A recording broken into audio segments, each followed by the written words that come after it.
하세요. 저는 예정대로라면 5월 셋째 주 토요일에 결혼을 하는 여자입니다.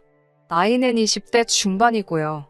저보다 3살 많은 남자친구와는 반년 정도의 짧은 연애를 했습니다. 남자친구는 첫눈에 제게 반했다며 저에게 매달리다시피 하면서 애정 공세를 퍼부었어요. 덕분에 서로 알게 된 지 2달 만에 연인 사이가 되었고 그 이후로 반년 좀 넘는 연애를 했습니다.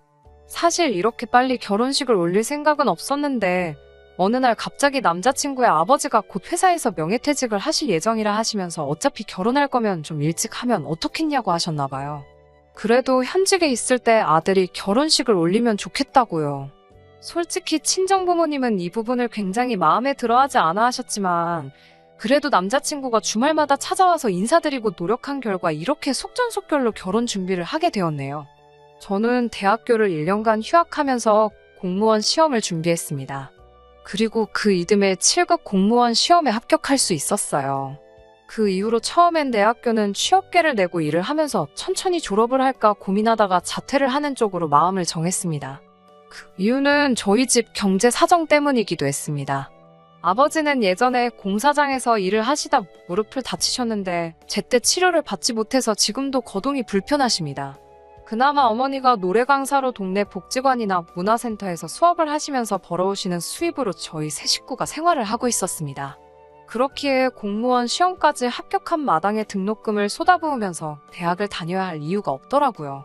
남자친구는 당시 보험회사를 다니며 보험 설계사로 일하고 있었고 모아둔 돈은 많이 없다고 하더라고요. 저 역시 이제 막 수험 생활을 끝내고 사회인이 되었으니 모아둔 돈이라곤 대학교 때 아르바이트를 하며 모은 몇백이 전부였죠. 둘의 사정을 이해하신 양가 부모님으로부터 최소한의 도움을 받아 허례허식 없이 결혼 준비를 시작했습니다. 집값과 예식장 비용까지 정확하게 반반으로 부담했기 때문에 큰 잡음이나 트러블은 없었고요. 하지만 지금 저는 파혼을 생각하고 있습니다. 그 이유는 바로 시모 때문이에요. 아니 사실 뭐 시모만 문제겠어요. 그런 시모를 어떻게 하지 못하는 시부와 남편도 다 한통속이지요. 3주 전에 있었던 일입니다. 예비 시가의 청첩장과 관련하여 드릴 말씀이 있어서 다녀왔는데 여기서 문제가 생겼습니다. 시모가 저에게 대뜸 신혼여행에 가서 아이를 만들어 오던지 아니면 아무리 늦어도 5월 안에는 제가 임신을 해야 한다고 하시더군요. 제가 그게 무슨 말씀이냐고 하니 얼마 전 점집에 다녀오셨는데 그 점집에서 내년 2월에 꼭 아이를 낳아야 똑똑하고 건강한 아이를 낳을 수 있다고 그랬다는 거예요. 물론 예비 시모야 좋은 뜻으로 가서 점도 보고 저한테 그러시는 거였겠지만 기분이 좋지만은 않았습니다. 만약에 제가 시모가 정해준 시기에 아이를 못 갖고 못 낳아 다른 시기에 낳게 된다면 제 애는 똑똑하고 건강한 아이가 아닐 거란 뜻인가 생각하니 벌써 찜찜한 마음까지 들더라고요. 그런 제 속도 모르고 시모는 저에게 임신에 힘쓰고 엄마와 아내로서 사는데 집중하라고 하시더군요. 아들이 하나뿐이니 며느리 노릇도 잘 해달라고 하셨고요. 그리고서는 아이 셋을 낳은 후에는 직장에 다녀도 된다고 하시기에 제가 직장에서 그렇게는 안 해줄 거라고 하니까 예전에는 멍청한 애들이나 하던 공무원이 요즘 너무 까다롭다면서 혀를 차시더군요. 솔직히 이런 이야기를 들을 때 이미 이 결혼은 하는 게 아닌 것 같다는 생각을 하고 있었어요. 하지만 이미 주변 사람들한테 청첩장도 다 돌린 상황이었기에 결단을 내리는 게 생각만큼 쉽지 않았습니다. 그래서 일단은 남자친구에게 나는 결혼해도 직장을 관둘 생각은 없고 아이도 한 명만 낳을 거라고 했어요. 아이를 낳으면 내가 다 육아를 해야 하는데 그럼 나는 똑같이 채용된 남자 동료들에 비해 그만큼 뒤처질 수밖에 없다고요. 그리고 결혼 비용도 공평하게 부담했으니 며느리 노릇 사위 노릇 공평히 하고 명절에는 번갈아 가면서 설날엔 시댁 먼저 추석엔 저희 집 먼저 가자고 했습니다. 그리고 저는 결혼을 하는 거지 남자친구한테 시집을 가는 게 아니니까 지난번처럼 고압적인 태도로 시모가 저에게 너는 이제 우리 집 귀신이라는 등 출가 외인이라는 등의 말씀은 하지 않게 중간에서 잘 막아달라고 했어요. 남자친구는 저의 그런 요구에 좀 놀란 것 같기는 했지만 제가 이 정도도 합의가 안 되면 결혼 다시 생각해보자고 좀 세게 나가봤습니다. 그러자 남자친구가 자기는 저를 너무 좋아해서 저를 닮은 아이를 셋을 낳고 싶고 공무원은 육아휴직 제도도 발달해 있으니까 아이를 많이 낳아도 잘리거나 뒤처지지 않을 것 같다고 저를 설득하려 들더라고요. 그리고 결혼 비용을 반으로 부담한다고 해도 며느리는 며느리로서 요구되는 도리가 분명히 있는데 어떻게 시모한테 그런 말도 하지 말라고 할 수 있냐며 저더러 조금만 양보를 할 수는 없겠냐고 하더군요. 그런 말을 듣고 있으니까 점점 더 기가 차더군요. 그래서 제가 청첩장 나왔다고 결혼식 못 물을 것 같냐고 따졌습니다. 그제서야 남자친구는 제가 진심으로 하는 말이라는 걸 이해했는지 알겠다며 꼬리를 내리더군요. 그렇게 대화가 일단락되고 저는 남자친구가 제가 지금 어떤 마음인지 어느 정도는 이해를 했을 거라고 믿었습니다.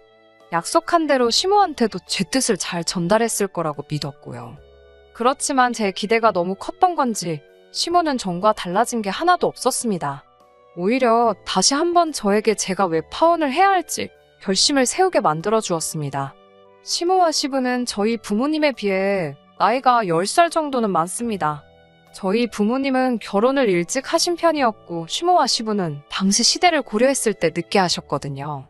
그래서 전에 있던 상견례 자리에서 저희 부모님의 나이를 듣더니 아이고 사회에서 만나면 겸상도 못할 나이네 이러시는 거예요. 저희 부모님은 그래도 딸 상견례 자리라고 그런가요? 라고 어색하게 웃으며 넘기셨고요. 그 외에도 신경에 거슬리는 대화가 오고 가긴 했지만 그래도 좋은 날이라서 그럭저럭 지나갔습니다. 그리고 시간이 흘러 며칠 전 시모에게서 전화가 왔어요.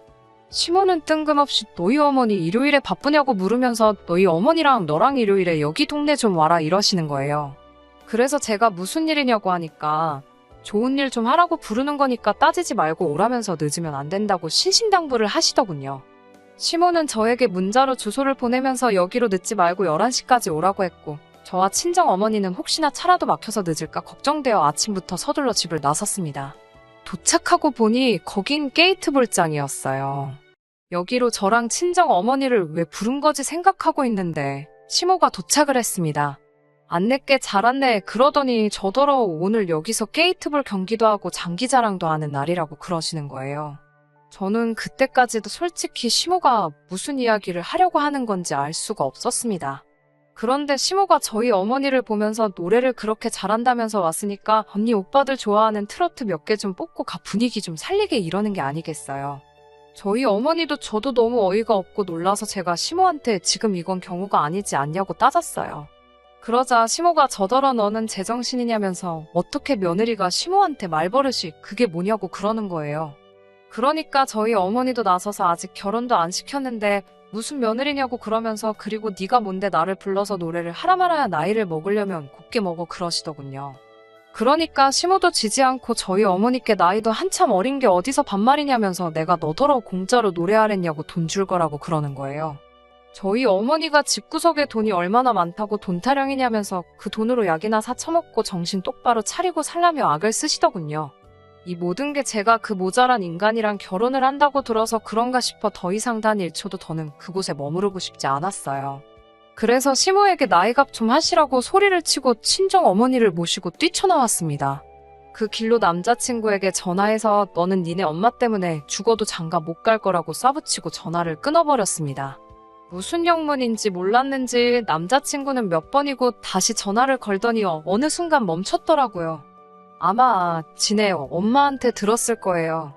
집으로 돌아오는 차 안에서 아직도 분이 안 풀린 어머니를 보니 너무 죄송하더라고요. 그런데 어머니가 먼저 저에게 그런 집구석이랑 사돈이라도 됐으면 진짜 무슨 꼴을 보고 살았을지 모르겠다며 차라리 잘 됐다고 그러시더군요. 저도 그렇게 생각했고요. 집에 도착하니까 남자친구한테 장문의 문자와 10번이 넘는 부재중 전화가 걸려와 있었어요. 하긴 지 주제에 어디서 저 같은 사람을 만나겠어요. 아차 싶었겠지요. 하지만 이제 버스는 떠난 거 아니겠어요. 어디 가서 차마 쪽팔려서 이런 이유로 파혼했다 소리는 못할 것 같아요. 그냥 성격 차이라고 하려고요. 기왕 이렇게 된 거 진짜 제대로 된 사람 시간을 갖고 찾아봐도 괜찮겠지요? 남자친구도 평생을 두고두고 지내 엄마 때문에 저를 놓친 걸 후회하며 지냈으면 싶네요.